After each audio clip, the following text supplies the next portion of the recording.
right, welcome everyone. This is the District 44 Legislative Forum. My name is Carla Rose Hansen. I live obviously in North Fargo. Josh Boucher is here as well. I'm sad to share that Senator Merrill Pepcorn isn't able to be with us this morning. He has a funeral right now at the same time. So he's actually singing at the funeral and attending for his friend who passed away. So he sends his regards, but we'll certainly share any updates that we know from the Senate side as we can. So welcome. Thanks for spending an hour of your Saturday morning with us.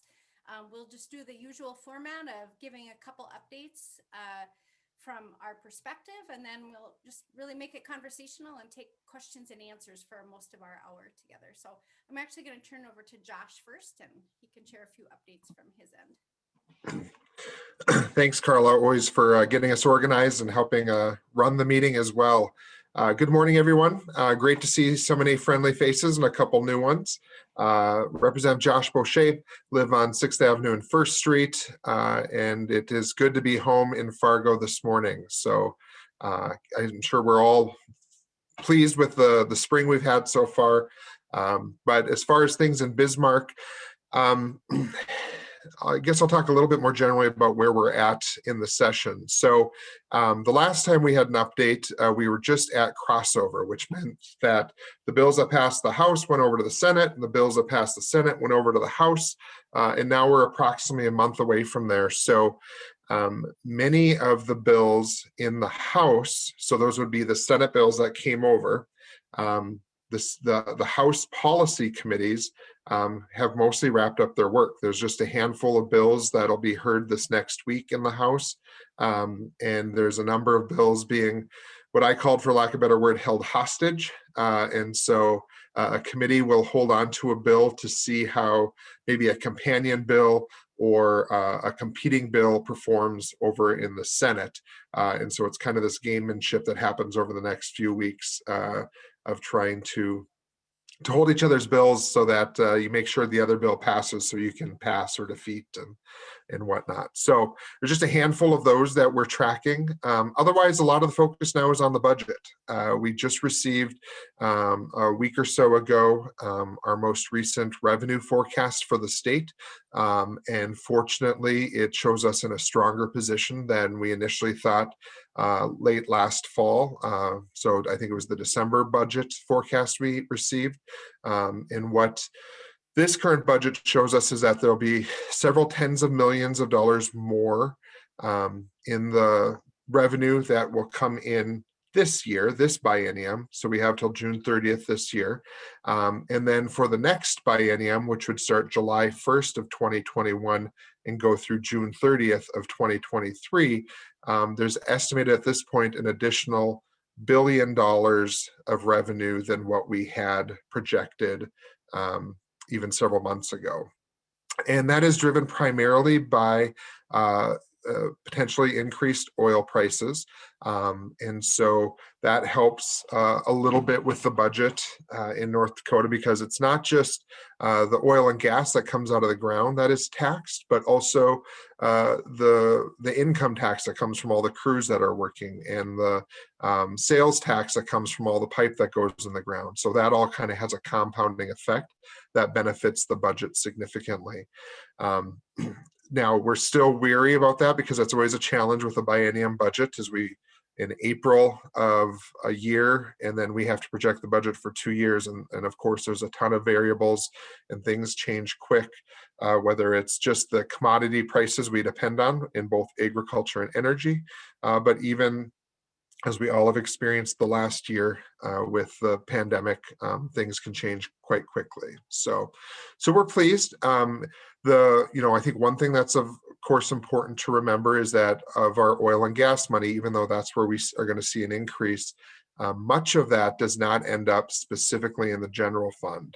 Most of our oil and gas revenue goes into what are commonly referred to as buckets, or other accounts and funds that fill up along the way. The last of which to fill up in the catch-all is what we call the SIF. That's the Strategic Investment Improvement Fund. And as that fills up, that becomes basically a second big savings account that we're able to use to help potentially offset the budget, as well as fund some priorities out of. So to give you some context, we actually, right now, as of Friday, so I guess that's yesterday, if we were to walk away from Bismarck today, we would have a budget deficit of 435 million based on the revenue that's been passed, the expenses that have been cut, and so forth. That all will get settled by the time we leave Bismarck, actually, because we do have a balanced budget requirement. But one of the ways we do that is that Strategic Investment and Improvement Fund right now has approximately $380 million in it. So what'll happen is traditionally on June 30th or July 1st, a bunch of that'll get transferred over, and that'll help even out the budget. So a little bit of shifting around of different money and resources, but we're in a stronger economic outlook than we expected, and I think we're seeing that throughout the nation. And certainly the federal money that is coming to North Dakota, not only to the state of North Dakota to invest discretionarily, but also direct allocations to cities and counties and school districts, but even more so of North Dakotans receiving stimulus checks and then some significant tax relief for especially working families and single parents, which we will hopefully have a longer term effect in lifting more folks out of poverty and putting us in a stronger position to make sure folks are able to have a great, happy life and take care of their families. So that's kind of just my general update. I'll give it back to Carla, and then I think we can go from questions. Our format has been, for those of you that are able to type questions as they're coming, feel free to type them in the chat box, and we'll get to those in order. And of course, some folks like to just throw their hand up or however the spirit moves you. So, Carla? Thanks for that update, Josh. I just want to check, can everyone hear me okay? I think I was a little quiet at first. It's okay now? Okay. So I appreciate Josh's update on the budget bills. I can provide a couple quick updates on some of the big policy bills that have been moving through each chamber, but we can definitely start taking questions on what topics you're interested in after that. So one of the big bills that we voted on this week in the House was a bill that would have made North Dakota's seatbelt law a primary offense. So you might know that it's already required by law for adults who are in the front seat to wear a seatbelt, but it's a secondary offense, meaning a law enforcement officer can't pull you over for that offense. But you could get a ticket if you're pulled over for another offense and you happen to not be wearing a seatbelt. One of the bills that had already passed the Senate and it came over to the House would have made it a primary offense. The data and personal stories that were shared during that committee hearing were really compelling and powerful. Just by making it a primary offense, other states that have made that transition saw a 10 to 12% increase in seatbelt usage without even any change in enforcement. And so in North Dakota, what that would have meant would have been more lives saved, because in North Dakota, maybe about 14% of North Dakotans don't wear a seatbelt regularly, but they represent more than half of all fatalities in crashes, in car crashes. And so just by making it a primary offense, we would have saved about 5 lives in North Dakota every year. Unfortunately, the House defeated that bill very narrowly. So that was really disappointing this week. I would have liked to have seen that pass. Some of the other policy bills that made some news this week. One was the bill, it was numbered House Bill 1420. That would have created, it would have basically legalized recreational marijuana for adult use for anyone who's 21 and older to be used in their private home. So either their own home or their private property. And it was quite restrictive. It had a lot of parameters on it. The thinking behind that bill, which had passed the House earlier and then now was in the Senate, was that this would have been a a better route compared to letting it go to the ballot, thinking that the people behind a ballot measure would have had a broader policy allowing more things. And legislators wanted to kind of get in front of that and have a little bit more control and more restrictions. So that was the thinking when it passed the House, is that let's be proactive, let's create some parameters for this policy because we know what's coming, and get ahead of any ballot measure. When it got over to the Senate, though, there's sort of two camps of thinking. There were some senators who voted no when it went to the floor this week because they don't want to see marijuana legalized. And then there was another group of senators, and Senator Pepcorn was among this group, thinking that this bill was too restrictive. It would have been one of the most restrictive recreational marijuana laws in the country. So the Senate did defeat House Bill 1420 this past week, and Senator Merrill Pepcorn was in the nose. But his thinking was that it was too restrictive, and it is his hope that the ballot measure that comes forward would allow more access to people, because he was worried that the access would have been too restrictive for most North Dakotans. Some of the other policy bills we're watching still have had like hearings and some action this past week, and will likely have come to a conclusion next week. One of those is House Bill 1298. That's the bill that's garnered a lot of headlines over the last several weeks related to transgender youth in sports. So that will likely go to the Senate floor on Monday. So we'll be watching that and hoping that it doesn't go forward. We have a lot of big concerns about that one. Another bill that's in the House appropriations right now relates to academic freedom at NDSU and our other higher ed institutions. That's Senate Bill 2030. The original intent of this bill is around challenge grants for all of our higher ed institutions.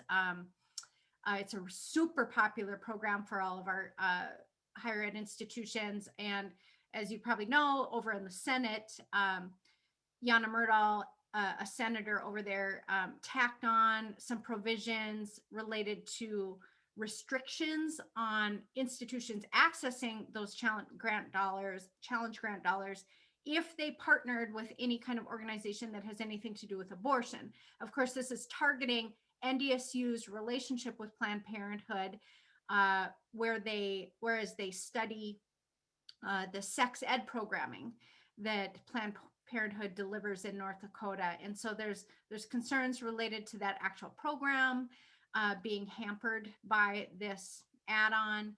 And of course, just the general notion of academic freedom, which is constitutionally protected under the First Amendment as well. So that's still making its way through House appropriations, and we're keeping a careful eye on that as well. And just lastly, I'll mention that speaking of Jana Myrdal, another bill that came through House Judiciary is a bill that passed the Senate, now in the House, that would permit public schools to display the 10 Commandments. And that will get a vote on the House floor on Monday. Of course, this is unconstitutional.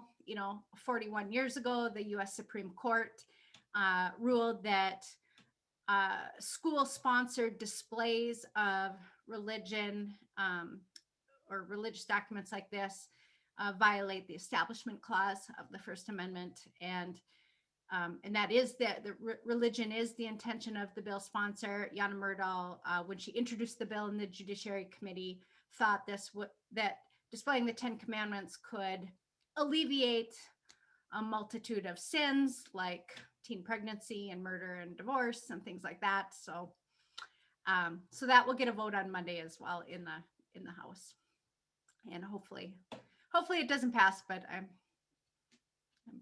probably will. So, all right. So that's just a few policy updates, and we're happy to take any questions you guys have.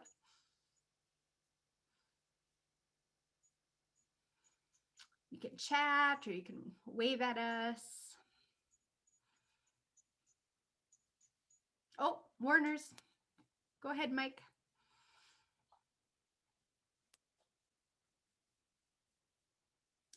You'll have to unmute. Can you hear me now? Yes. God. On the 10 Commandment issue, it's Marilyn and I have had a career in the public schools. And I've been a school administrator, principal, superintendent, that kind of thing. And those are always the kind of bombshells that create chaos in our schools. And when you start coming up with issues like that, what it does is it tears your community apart. Because on one hand, you have people who are trying to separate church and religious activities and all that kind of thing. And it just, in my opinion, it gives people one more reason, among many other things that happen, to have people not send kids to public schools because we're constantly in turmoil over regulations and things that are put on us. Another comment, if I could, if it's permissible. We work heavily with AARP on prescription drug issues, which is going to be a big deal this session. And notice that for the interest of the people listening, there are about 3 or 4 or more bills that deal with prescription drugs. One of them is the actual importation of drugs from Canada, allow us to set up a vehicle where we can import drugs. Another one is basically looking at the pricing in Canada and import the price that is allowable there. Notice that Big Pharma, and I'm not sure whether you guys had a chance, any of you have had a chance to look at the forum today or yesterday or whatever it is, but Big Pharma has put a full-page article in the paper in Bismarck, Minot, and the Grand Forks and Fargo, basically saying that foreign price controls could mean fewer new medicines. And our concern about this is that, a lot of the countries do set prices for drugs and stuff like that. But the problem in the United States is that because we don't do anything like that, other than Medicare or a couple of areas like that, because the big drug companies can do whatever they want to do, they are doing whatever they want to do. And I know that you would be interesting to find out philosophically from the two of you whether what some of the positions are again on some of your colleagues in terms of this issue. And I would also hope, Josh and Carla, that when this issue comes up, and I have, Big Pharma will probably win again, but when this issue comes up, that you guys can do some lengthy discussions on the House floor to make sure that this doesn't blow away in a hurry. But anyway, a couple of issues. What do your colleagues and you think about this whole issue? And hopefully you guys can make some noise on the floor when it comes up. Thank you. Thanks, Mike. Josh, do you have any thoughts on the prescription drug bills that are now on our side? Yeah, I guess the only thing I could speak to in terms of this discussion, which is a really important discussion, and a lot of discussions in Bismarck, is because of, the way the session is set up and as far as being a hybrid, we have such little engagement from groups. ARP used to show up with a couple busloads of folks and we'd have some good conversations. And so then there'd be a lot of kind of active dialogue amongst legislators around some of these things. And I've found, I don't know about Carla, but my experience over during the session is because we don't have groups, because we don't have, a lot of conversation collectively about some of these things, there's just not a lot of conversation about them outside of the committees. So it's, I guess my answer to the Warners and everyone else on that is that there's just not a lot of discussion right now. So a lot of times when we go on the floor for a floor vote, we don't know what to expect because there's not been a whole lot of collective conversation outside of committees. And so in terms of where I stand, certainly am supportive of the work that AARP and others have been doing on this issue. We know that the United States, call it, just the prices that people are paying for prescriptions. Another fact that, I was told this week from someone in the Department of Health or Human Services, I forget, is that approximately 40% of prescriptions go unfilled. And that what the data behind that is showing is that people show up and they can't afford the prescription, or they, there's another barrier if it's transportation or getting it delivered or things like that. So we have this entire system that we have to look at, and there are other countries that are doing it well and affordable. I'll let Carla specifically talk about insulin with the work she's doing, but whether it's seniors or whether it's kids or everyone in between, the fact that our healthcare is getting so out of touch in terms of cost, we have to figure this out. And there's great models around the world of how to do that. We can still be a capitalist society with, drug controls and things that, especially when we are investing federal money in some of the research to get these things to market. Yeah, and just to add to that, maybe I think there's a lot of pressure from maybe two perspectives. One, like you had said, Mike, was the big pharma. They're like, hey, we want to be able to milk as much as we can from these drugs. So they have a lot of pressure and maybe a lot of influence.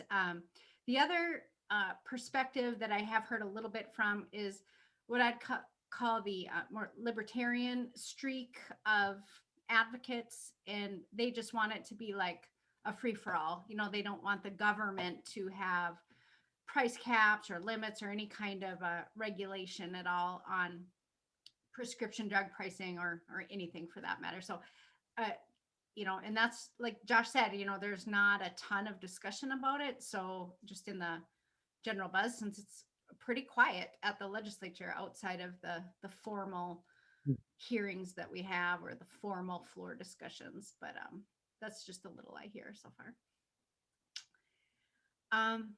There's a couple questions in the chat that I can answer as a next topic. One question is, what is the role of the Ethics Commission in legislator misconduct like sexual harassment? And a follow-up is, what is our first impression of the person who replaced Luke Simons after he was expelled from the House for his years-long history of sexual harassment? So to answer the first question, the Ethics Commission really has a scope of work related to the influence of outside entities like lobbyists on elected officials, whether it be legislators or elected officials in the executive branch. So they're not necessarily looking at general misconduct of elected officials like sexual harassment. Their focus is really geared toward that, like lobbying, campaign finance, those sort of aspects. And Josh, am I correct in that? And I just want to make sure that I'm describing that right.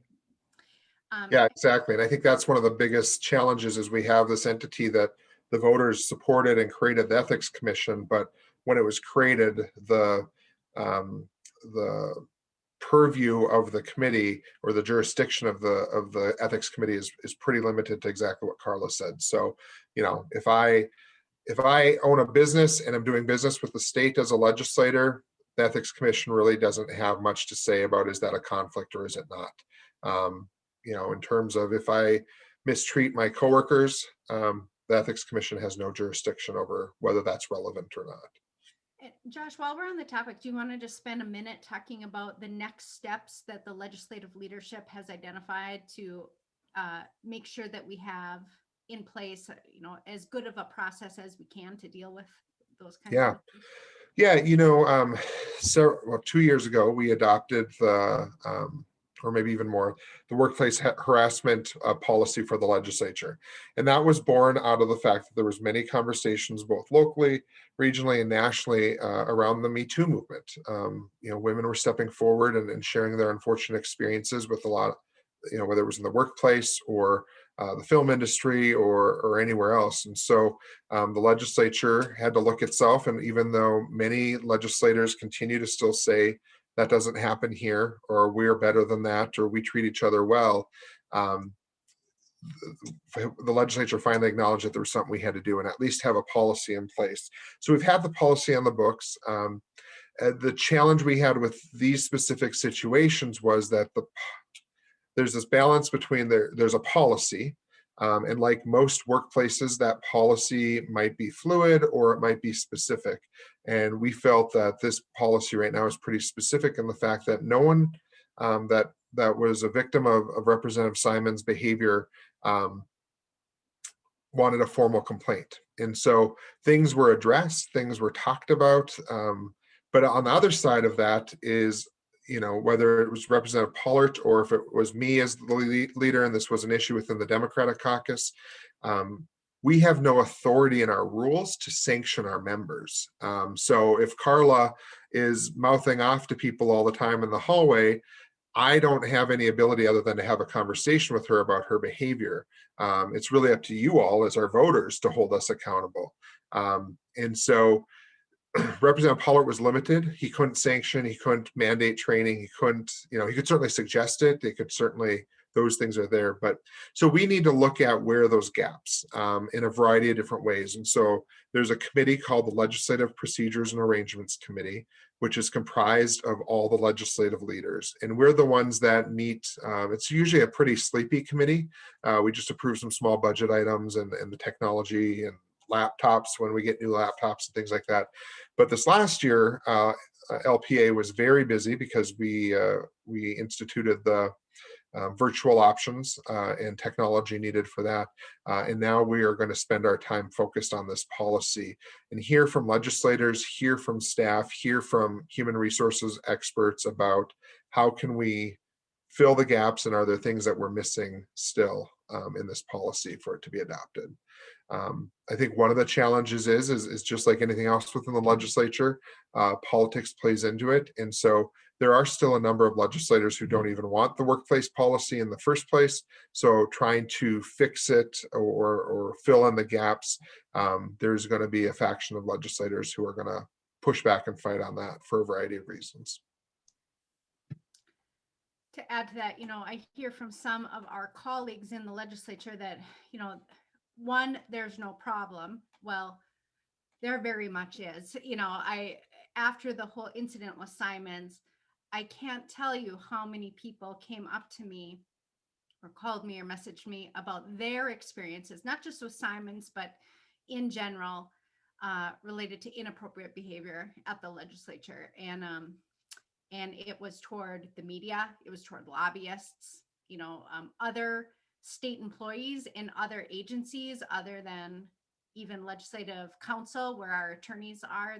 They're some of the ones who raised their concerns with Simon. So it's pervasive and unfortunate, and a lot of them do not want to have their name in the news. Like some of us had to have our name in the news related to the Simons incident. They just don't want to have that from their personal lives, or they don't want to jeopardize their career. So having a process that still addresses the problem, but is maybe a little more flexible will be good to identify.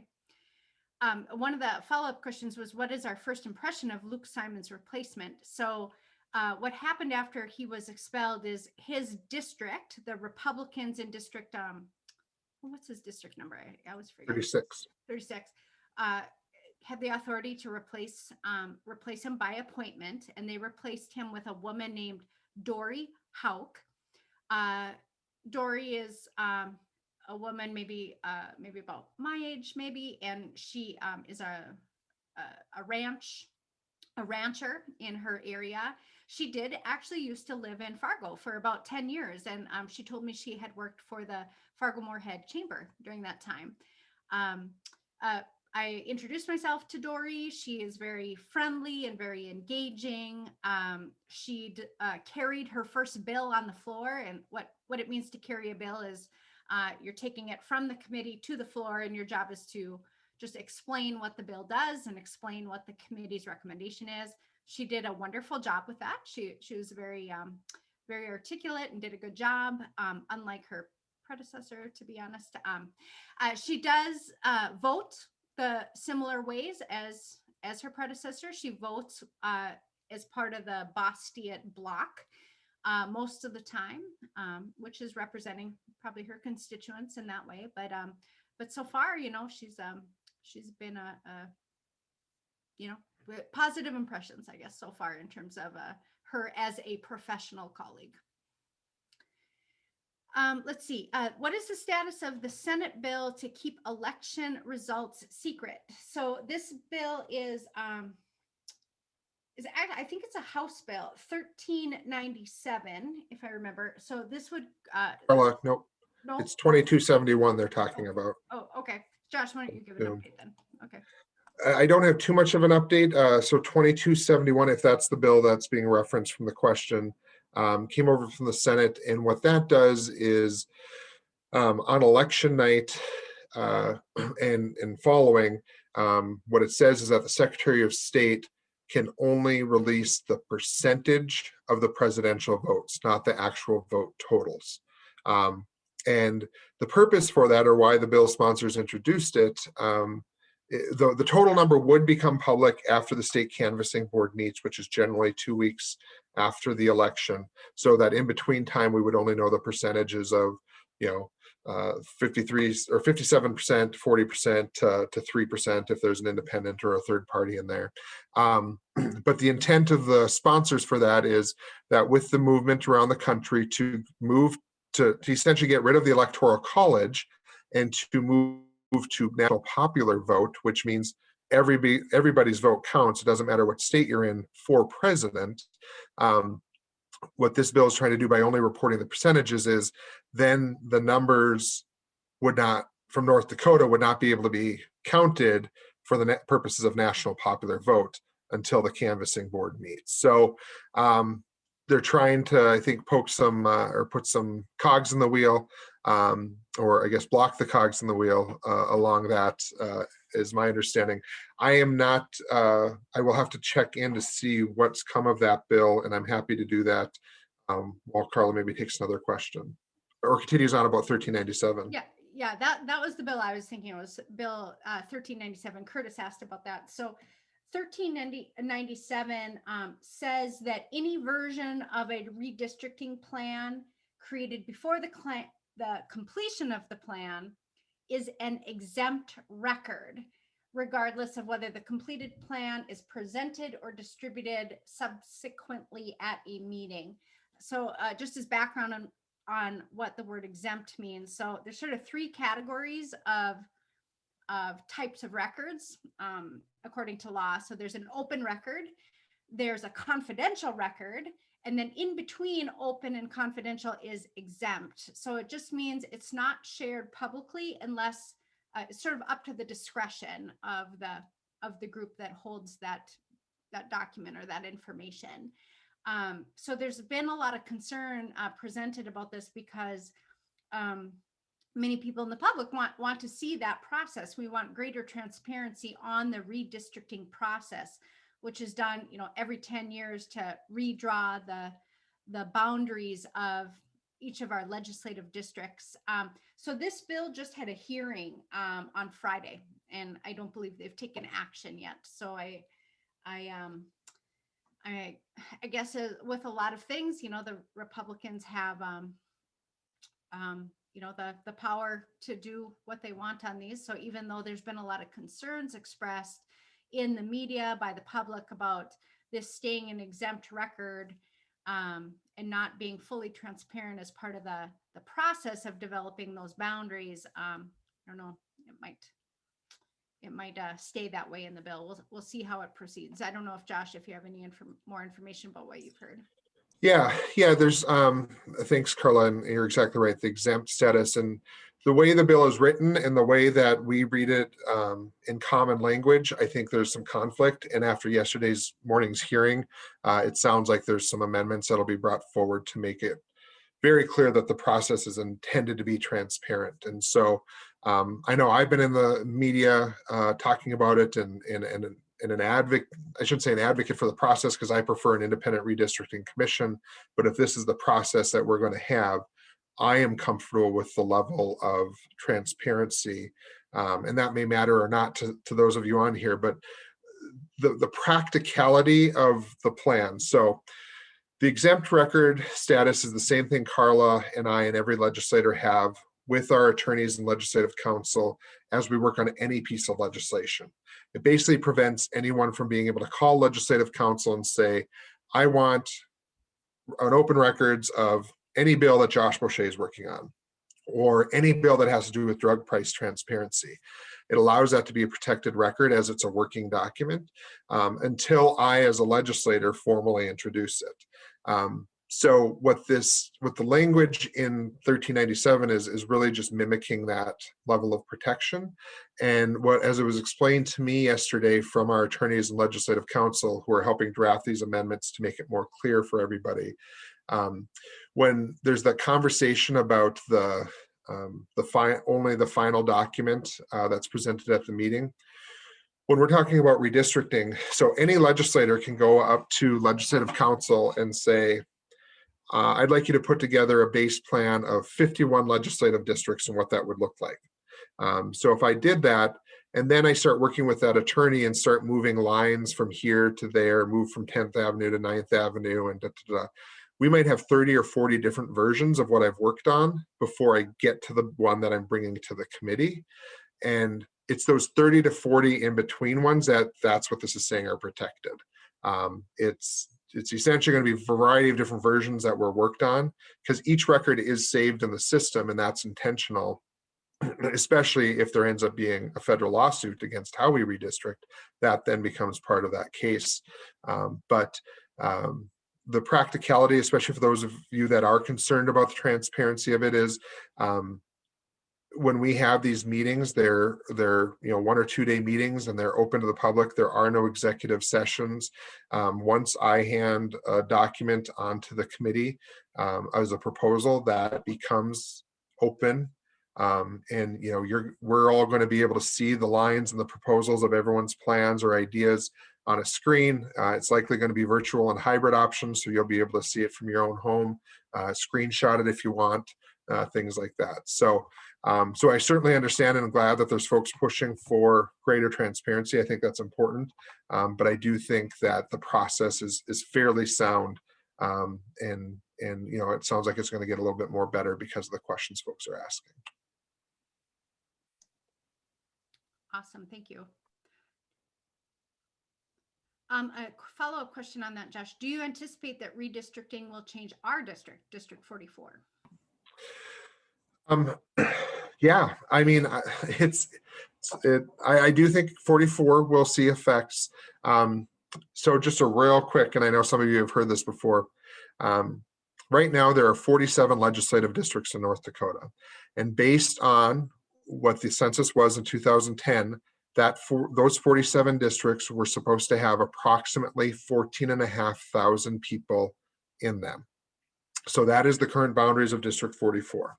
That's also the current boundaries of several South Fargo districts. So District 27, District 16, District 22, even District 46, where we have seen dramatic growth in our community since 2010. So District 27 and 16, because of all the growth south that's happened, some of those districts are anticipated right now to probably have 25,000 people in it. Whereas District 44, we haven't seen much growth. It's not like there's a bunch of buildings that have been built or new people moving. A house was here and it might have been a family of 4 versus a family of 3 now. There's that certain changes that'll certainly be impacted. But so what'll have to happen is if we keep 47 districts, then now our districts, because we know the population of the state has grown, have to get bigger. Maybe it's 16,000 per district or 18,000 per district. Or we can add the number of districts. Maybe we'll do 51 districts so that we can keep districts at 14,500 people. So based on that, we're going to see a lot of shifting in Cass County. It's potential that Cass County would get a new legislative district as well as part of that. But theoretically, 44 could stay the same. They could shift us around. You know, our boundaries, for those of you who are unfamiliar, go from 5th Avenue North to 32nd Avenue North, University Drive to the river, and then University kind of doglegs up several times up behind Hornbacher's, excuse me, and to 32nd Avenue. So we could, you know, Carla and I talk every day about it. I'm 4 houses from the boundary line of our district. So theoretically, they could move the line 1 block north of me. So now I'm in the downtown district. They could go and carve Carla, you know, Carla's right now south of 12th Avenue, Merrill's north of 12th Avenue. If they wanted to go through and use 12th Avenue as a new boundary and then adjust based on that. So we are anticipating some of that happening. But it's also going to impact the majority party significantly because, you know, if they do engage in some form of gerrymandering that's intentional to limit the minority party, you know, they're in a supermajority. So if they combine districts, that's going to mean Republicans incumbents are going to have to compete with one another as well. So we will see how it goes, and certainly has a potential for change.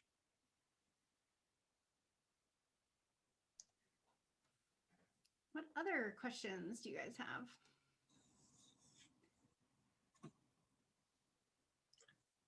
Oh, Mike, go ahead.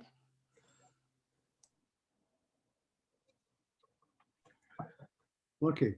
Would you mind if I'm really curious about people in attendance and whether prescription drug costs are an issue for them. And is there any way for us to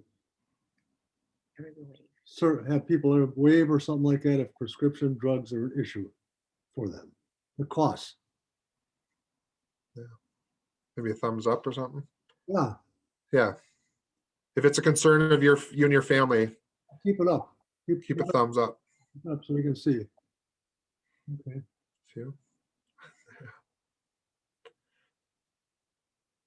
Thank you. Could I say something? It's fine for the libertarians to talk about an open market, but it's not an open market because big pharma controls the prices. I can afford it. I raised my hand, but there's a drug I take that you know, big pharma comes in and makes a deal with the pharmacy benefit manager, which limits the generic, puts the generic in the highest cost tier. And it would be so simple if all generics were actually priced as generics, that would help a lot. But big pharma comes in and says, no, after their patent is expired, that they still want to control the prices. So it's not a level playing field.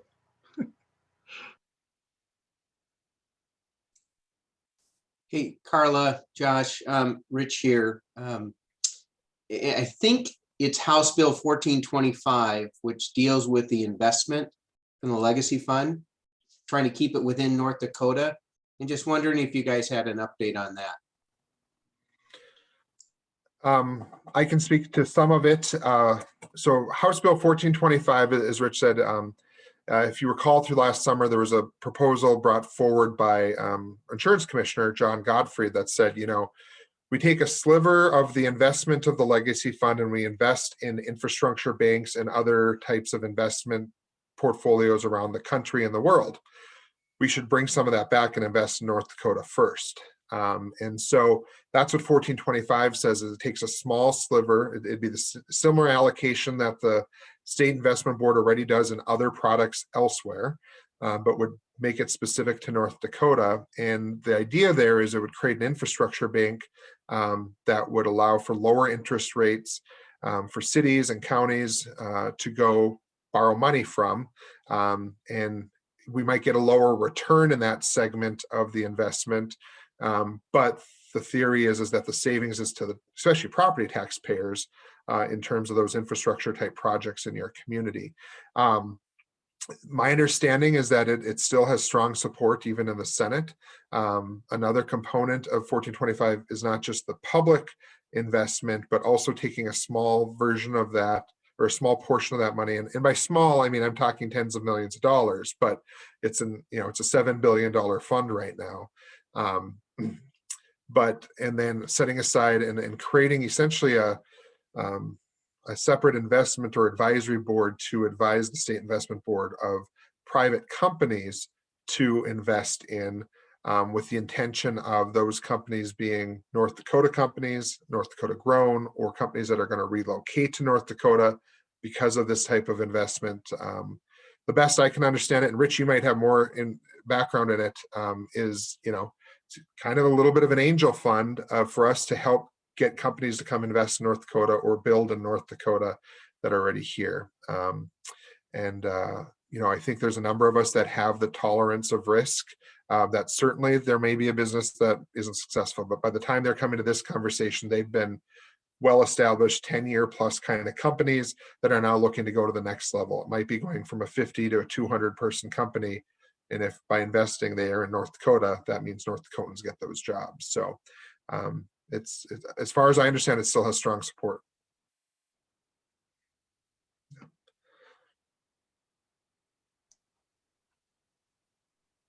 Along those lines, 1425 reminded me of, you know, traditionally at this point of the session, as we start focusing on appropriations, you know, we've kind of established what our budget's going to be. The appropriations committee starts, you know, using that as a framework to determine how much they're going to allocate to each agency and projects. But traditionally, there's really just often a few key bills, the appropriation bills that we're all tracking, and those become the vehicles to move different things. And oftentimes that includes the public instruction bill, so K-12 education, university system bill, so higher ed, maybe Department of Human Services, some of those that kind of become the last bills of the session. Well, this session, because of what we're doing with both the legacy fund and the resources we're getting from the federal government for COVID relief, we actually have like 5 or 6 bills that are these bills that all of us that are paying attention to these moving parts are trying to keep an eye on, because there's different pots of money and different ones and how they move. And so if change happens over here, what's it mean over here? And so it's we're on our toes a lot more, because, you know, like any other place, rumors get started. So you hear something, someone comes up to your office and says, did you hear Carla did this with this bill? And I've learned my first job is to go to Carla and ask, did that actually happen? Because oftentimes you end up chasing a rumor all day that didn't even happen. But those bills, again, specifically with what we're doing, because we're going to start investing legacy fund earnings in North Dakota. There's this 1425, which has to do with the principal. There's 2 COVID bills. There's the bonding bill. So all of those have tons of moving parts that impact budget. But also, I think, you know, Carla and Meryl and I have been very supportive of a lot of these bills, because these are opportunities for us to be bold. And that's what we're really pushing our colleagues on, is that sure, this federal money's coming, and sure, the rules say we can maybe replace some of the funding to like the corrections budget or the highway patrol's budget to kind of kick a can down the road from saving you know, that budget for a little longer. But we really should look at what can be game changing. How often is it that North Dakota, a small rural state, gets resources like this, that we can be bold and try new things and figure things out to see what works for North Dakota? And that's what I think is exciting about 1425 and the bonding bill and some of these others, is we're finally at a point as a legislature where we're willing to take a little bit of risk. And I think that risk will benefit all of us. And with risk comes failure. So there are going to be situations where we are going to make an investment, or there's going to be a wrong decision made. But we learn, and we hopefully do different based on that.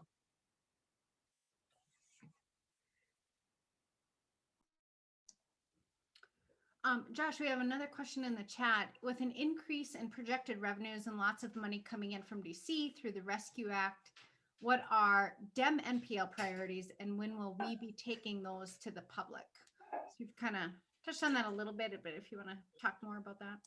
Yeah, so this most recent, the American Rescue Plan dollars that are coming from the federal government, the bill that was passed or signed by the president a few weeks ago, excuse me. Much of those funds, we know the dollar amount that's coming to the state, but we don't know the rules with them. The difference between this bill and the other bills were the other previous rescue plan bills had a lot of specifics in them in terms of what they could be used for and what they can't be. And so that gave states guidance to start planning. There's a lot of discussion, a lot of ideas out there, both within our caucus as well as the majority caucus, and then different shared ones. The challenge is we don't know what the rules are. And so we're waiting for the US Treasury to give us some guidance on that. Most of these funds that have that are coming this year, we have till 2024 to expense. So right now the mindset is, because things are healthier, we don't have to necessarily use it to supplant this upcoming budget too much. We have some time to figure this out. And so right now the discussions with leadership has been, let's hold on to what we can. Let's spend the summer learning and planning and coming up with ideas. That way, when we come back for the special session in December for redistricting, excuse me, we then can maybe do some allocations if it needs to be for the budget or planning for the future budget. So the stronger economy we have is giving us that lifeline to give us some time so we don't rush and make the wrong decision. Because if we spend on something that we're not supposed to, the federal government comes back and says, North Dakota, you owe that $30 million back, or that money you spent on schools that you weren't supposed to, you need to send back. So one thing to think about with this money that's coming is there's approximately 800 million that's coming to the state of North Dakota for essentially the legislature to decide what to do with. There's another approximate 300 million that's being divvied up automatically to cities and counties based on their population and some other formula variables. So the city of Fargo, for instance, I believe it's like $30 million just the city of Fargo gets to use. Cass County is getting money. Then on top of that, school districts are receiving direct allocations. So, and that's based on a formula that's specifically looking at Title I funding and low-income families. So there are districts in our state, school districts, who I think one of them is getting approximately $50,000 per student to that school district. That's game changing for some of these districts, especially if you're a low property value district or rural district. So some schools are looking at what can we do as far as expanding the building. Can we replace a building that for 30 years we've not been able to replace? And then you have school districts like City of Fargo or Fargo Public Schools, where we may not be getting that much per pupil, but we're still getting $50 million in total because we just have more students in it, and that carries out. So there's different veins in which this money is coming, and there's different levels of who gets to say what with. I think I'm an advocate of and glad that what are called the education dollars, the ESSER, you'll hear a lot of talk about, ESSER, those monies go directly to the school districts. They might come through the state as a funnel, but the state does not get to decide what to do with that. And I think that's a good thing right now, because there's a lot of interesting ideas with my colleagues in terms of which school district should get what and what it should be used for. So this allows the school districts to make decisions that are best for them in their communities. Josh, we have a question. Another money question is related to IT spending in North Dakota. So just I'll kick it over to Josh, because he has more time than I do to track all the different budget bills since I'm on the policy committees. But you might know that some of our previous federal relief dollars were able to be spent to fast track some of the upgrades in terms of the legislature's ability to live stream the committee hearings. Before, for many years, we've been able to live stream the floor sessions of the House and the Senate so that the public can watch us vote on the bills. But because of some of the federal relief dollars, we were able to fast track the cameras and the technology, the back end technology, so that we can also live stream all the committee hearings. And one of the awesome things about this is, besides the public being able to watch these hearings and have the visuals of that, but also the public is able to testify remotely as well, so that we can minimize the number of people who are actually in the room. And it's just been so convenient. So, I know a lot of people from Fargo who maybe had 5 minutes worth of testimony, including, like, for example, Rick Olick. Many of you might know Rick Olick from North Fargo. He testified on a bill that I introduced. It was his idea, actually, for this piece of legislation.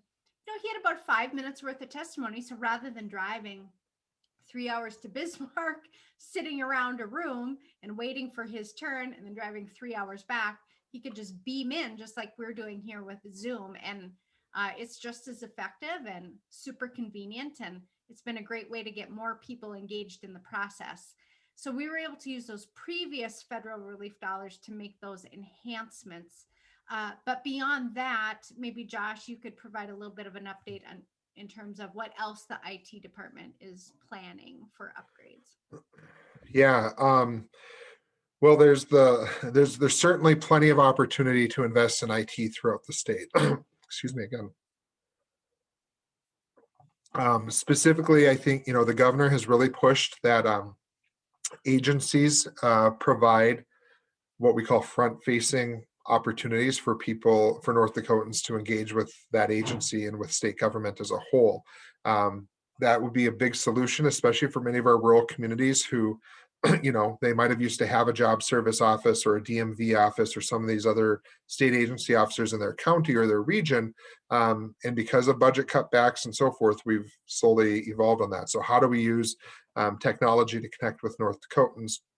But also, even more importantly, how come when I log into the Secretary of State, I have to have a different login than when I log into the DMV, and have to have a different login for when I log into Parks and Rec to get my state pass, and then a different ID when I get my fishing license over at Game and Fish. So trying to create a one user experience for North Dakotans. And then how do those systems have to talk? And so that's certainly much more complicated than I even comprehend. I look to my friends like Marty Hogue to understand and figure those type of things out, who was with NDSU and University IT for a long time. But there's certainly talk, and there's plenty of projects that could be funded.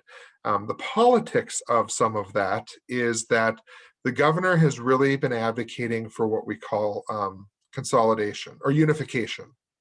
We have the ITD, the IT department of the state government, but then each agency or what we call constitutional officer office might have their own IT staff or their own internalized systems, and ITD often is a contractor for those agencies. So there's just a lot of moving parts.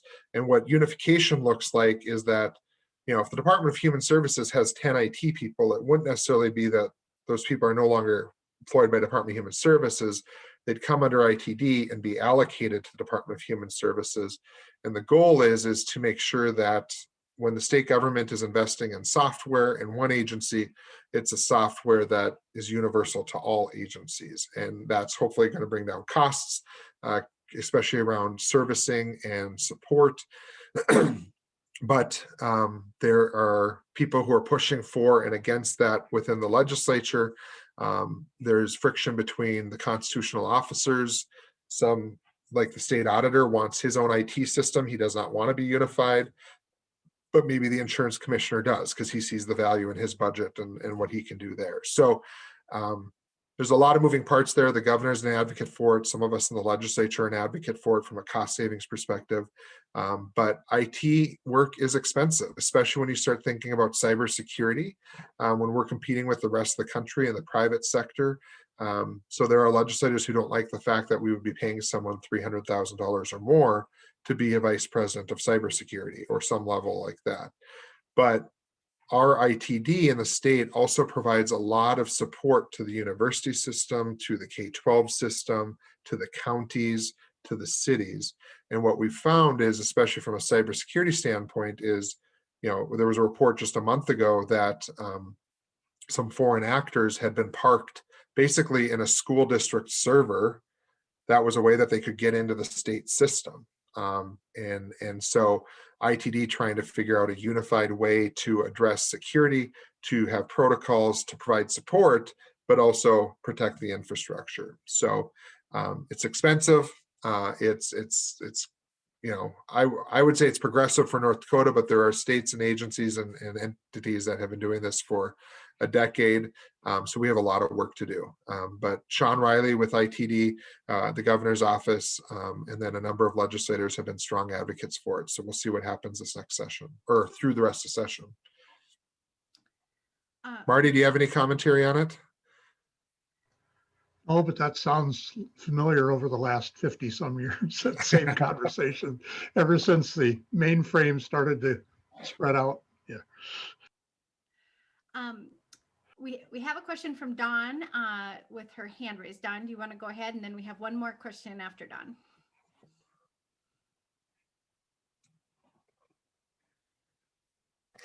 There, I finally got it unmuted. What I wanted to lead to was the mainframe, because when we were in the midst of the COVID and it is so limiting and there's only so many people and they were from Yugoslavia or somewhere that could fix things on the system. You can do so many things, but if your system, your mainframe is so old, sooner or later you have to invest in that, because you can't add stuff to a system that can't handle it. Right. And I worked with the state of North Dakota, with North Dakota MA. I'm a nurse. I work at Sanford. They still had people typing their letters. My letters printed during the night that I sent out to the patients and the facilities. They were amazed. He goes, "Don't you have somebody typing your letters?" No. And that's been 10, 15 years ago, and part of their fight was that they didn't want to lose jobs. Right. And I get that. But the worth of people, you have to get the worth of the people for what you need as well, and use them, everybody, to their best use. Yep. Thank you. One more question that we got in the chat. What is going on with property tax relief? Josh, do you want to talk about some of the direct and indirect efforts on that? Yeah, there were a number of bills introduced related to property tax relief, everything from and I think I was a co-sponsor of this one. Representative Casper from South Fargo had a bill that essentially, I think once you received the 65 plus tax credit or the disabled tax credit or disabled veterans tax credit, that it would lock in your property taxes at that. So regardless of how long you continue to live in that house, your property taxes lock based on that. So it was a way to reduce the impact of increasing assessments for especially folks who are aging and trying to stay in their homes, or disabled and trying to stay in their homes. That did not pass. Then there also was discussions about, do we use part of the legacy funds to buy down property taxes? There was a number of bills to send that to the vote of the people. Those did not pass. So most of what we're seeing now is obviously the indirect, and what that looks like specifically around K-12 education. The Senate Education Committee just passed out the bill last week to provide for an increase of the per pupil payment from the state by 1% over the previous years. The governor had proposed 0%. The Senate is introducing 1%, and that would be huge for districts. It's not enough, but it would be huge to at least address some of the teacher and workforce issues they're going to continue to face, as well as the programmatic issues of as students return. Some of the behavior and wellness programs that we're seeing districts wanting to invest in. So that helps reduce the cost of local property taxes. And then these federal funds, these ESSER dollars, will be both for the city, the county, and school districts, hopefully be able to put a pause on the increase of them, or the need of them as they increase their budgets to meet demands. It's going to give us a 1 or 2 year hopeful pause in some of that. Doesn't mean it's going to stop it, but to give a pause, and again, especially around school districts. Awesome. Well, we're at the end of our time. So just again, thank you guys for spending part of your Saturday morning with us. We appreciate you. We love coming home to Fargo. We wish we could be face to face with you and enjoy a cup of coffee and a donut or something, but hopefully soon, as everyone gets vaccinated and and we go Yeah. back to our new normal. And a reminder, starting Monday, everyone in the state of North Dakota is eligible to receive their vaccination. So I know there's been a number of questions. Folks have reached out to both Carla and I about 16 plus. There is one of the vaccines. Carla, which one specifically? Oh, I knew that was Sorry. coming up this morning. I know. I can't remember which Pfizer. brand. Pfizer, thank you. The Pfizer one is allowed for 16-year-olds, but so The other two are yeah, 18. 18 plus, yeah. So, All right. All Well, right. thank you, everyone. We'll stop our recording here. Let's see. Yes.